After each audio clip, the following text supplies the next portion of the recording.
Приходится достаточно газу подбавлять, чтобы не догнали. Иногда бывает.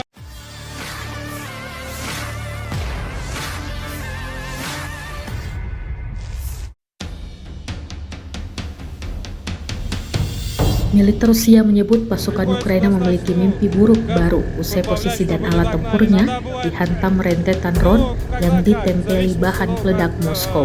Rekaman detik-detik serangan ramai beredar di Telegram pada Kamis 1 Agustus 2024. Dalam keterangan unggahan disebutkan, drone rancangan pasukan khusus Rusia terbang masuk dan menghancurkan peralatan tentara dan posisi militer Ukraina. Selang dari sistem penghapusan ranjau dipotong dan dipasang ke drone FPV. Kami membungkus bahan peledak di sekitar amunisi. Ini adalah plat logam buatan sendiri yang dihancurkan menjadi potongan-potongan kecil untuk menghasilkan lebih banyak pecahan. Amunisi ini adalah selang dari sistem pertahanan rudal.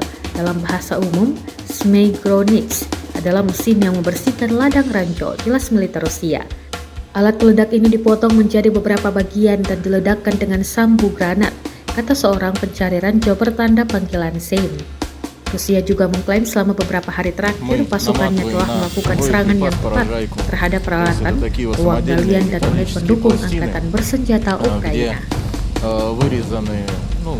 Разроблены на мелкие кусочки, чтобы осколков было больше. Данный боеприпас является шлангом от УРА, или в простонародье из Мегарыныч, это та машина, которая разминирует минные поля. То есть он рубится на вот такие части и отправляется к нам как боеприпас. Подрываем мы его вот таким изделием, это называется УДЗ, это запал от гранаты РГН-РГО. Download Tribun X sekarang, menghadirkan lokal menjadi Indonesia.